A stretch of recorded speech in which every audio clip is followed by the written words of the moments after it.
When I say the words witches or witchcraft, what do you visualize? If you're like most people, you probably think of an old hag riding across the sky on Halloween. Or maybe Samantha twitching her nose on Bewitched. Well, both of these stereotypes are wrong. Hi, I'm Rick Hammondtree. Tonight we're going to take a look into modern-day witchcraft and hopefully dispel some of those ancient myths.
These are witches, modern-day practitioners of the ancient mysteries of Wicca.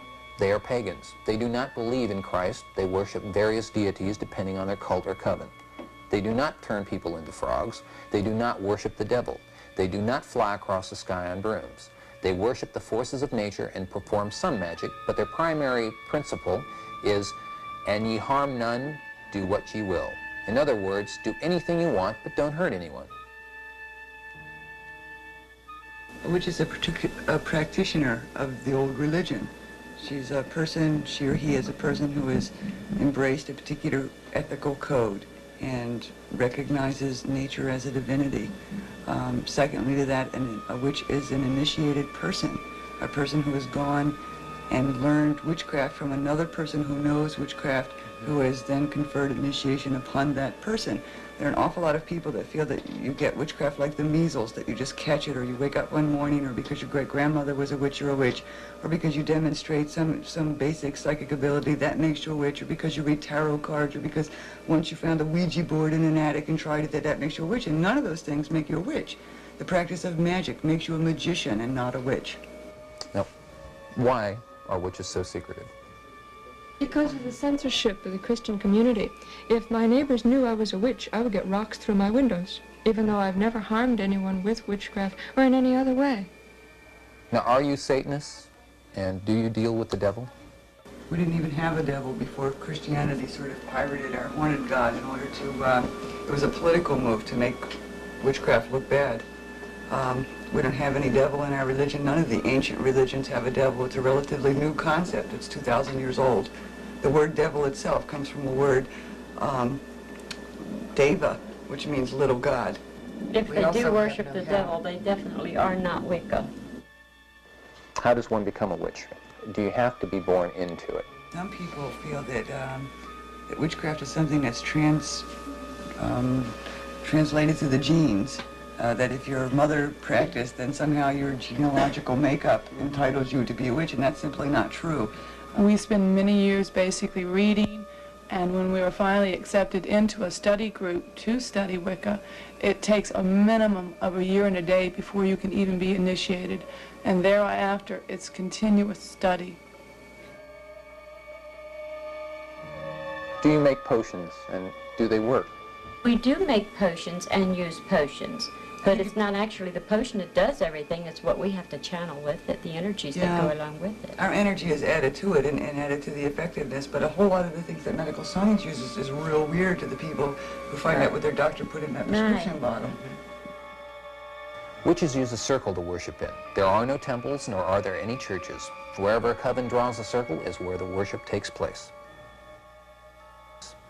We use a circle because a circle is a symbol of the sun, the earth, the universe. It's a symbol of wholeness, perfection, peace. It has no beginning and no ending, and therefore we create a place of both continuity and stability.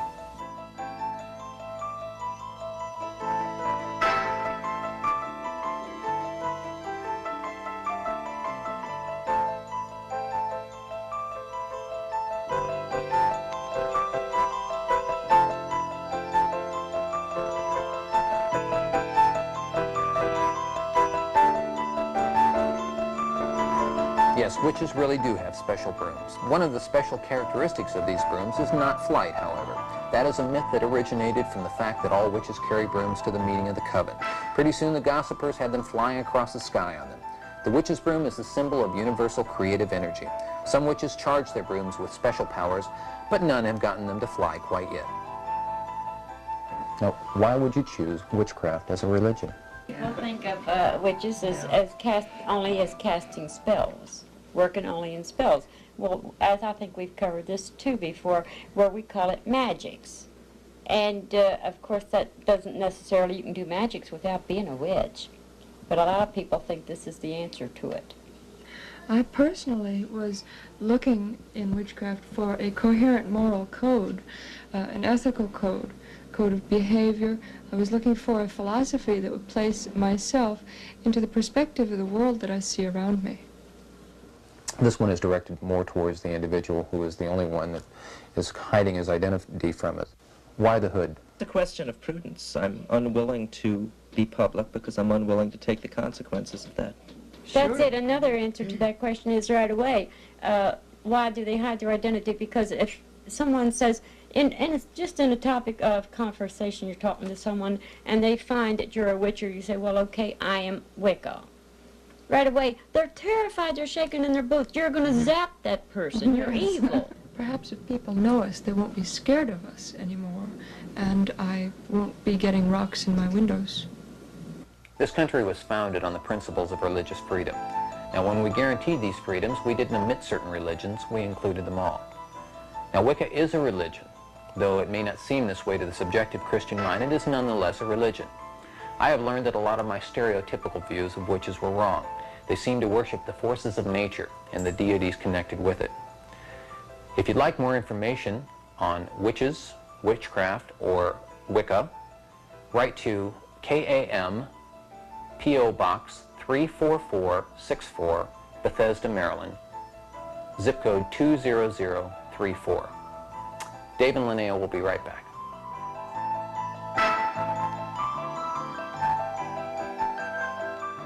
On the trip, I've been wearing this elephant hair bracelet, sort of a little charm for good luck, I guess. Think this might be a voodoo sign? Well, it could be. We think of voodoo as a Caribbean word, but actually the roots of it are here in Africa. In the first part of a two-part series on voodoo and some of the great mysteries of this continent, we visit a place where there's special meaning in even the simplest things.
What you're looking at is something that few Westerners ever see. It's a traditional healing ceremony, what the Western world calls voodoo. Over the next 2 nights, we'll look at this voodoo because, according to many, it is the most important single aspect of African life. You see, these men and women are no longer primitive tribesmen. They're hotel clerks and school teachers, businessmen and laborers. But while the professions have changed, the rituals have remained the same since the beginning of time.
It took Dr. Khalsa 2 years of work to see what you're seeing now, the healing ceremony of the most powerful Bokono in West Africa. To an outsider, it looks like mass confusion, but there is order here. First, his followers form a circle, then walk and dance until the drums drive them into a trance-like state. Under that state, they're taken to a back room where their clothes are changed, because in this new state, they represent one of West Africa's 26 gods. It looks so Hollywood, it looks so, so Halloween, and yet there's so much that's happening in terms of affecting people beneficially. Healers are powerful people in Africa, and they can use that power for good or evil. Many of them, if a follower is being attacked, feel obligated psychically to kill the attacker. This is the phenomenon of voodoo death, which has baffled science for centuries. The only thing we do know is that it involves hyperventilation and fear.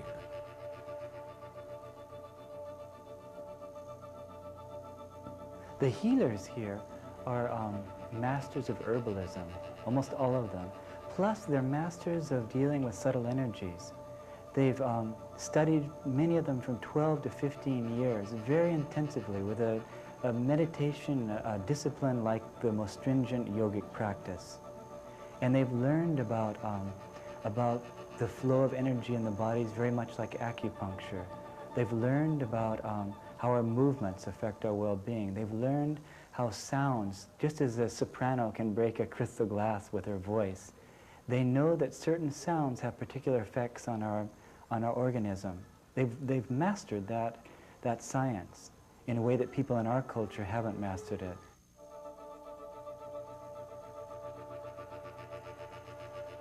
Does voodoo work? Modern science says no, yet there are relationships to acupuncture, holistic medicine, and psychology.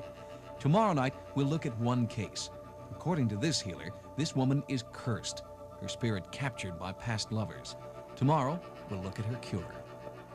We'll be back with more from Africa in a moment.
According to West African beliefs, this woman, Victorine Ahunga, a domestic servant, is cursed, and unless it's somehow reversed, she'll be dead in less than 3 weeks. To reverse this curse, she's come to this Bokono, or healer, who will, over the next 3 days, perform a series of voodoo rituals that will, according to tradition, save her life. But before we get too far ahead, let's go back to where it began.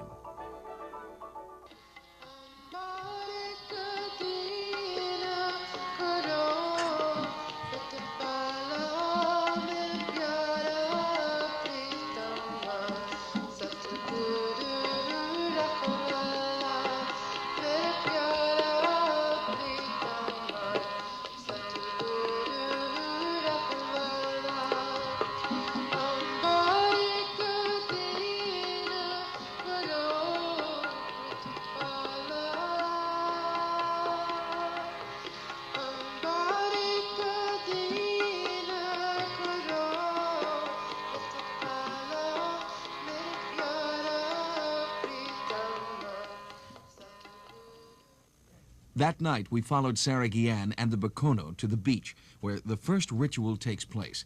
It's ironic driving through a traffic jam to perform a voodoo ceremony. A ceremony using such strange items as a banana, a radio, a bird for sacrifice. But I assure you, all of this is very serious.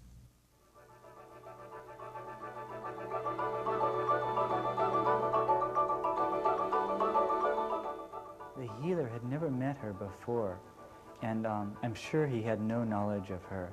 And he described her stomach ailment very accurately. He described the physical features of the first lover. His skin was fairly light and so forth. He described what his behavior was like, and he described why he wanted to cause her harm. He did the same with the second lover. And she was so impressed by that it made her feel like she really does need the ceremony. She earns in 1 month the same as the ceremony costs, but there was absolutely no hesitation.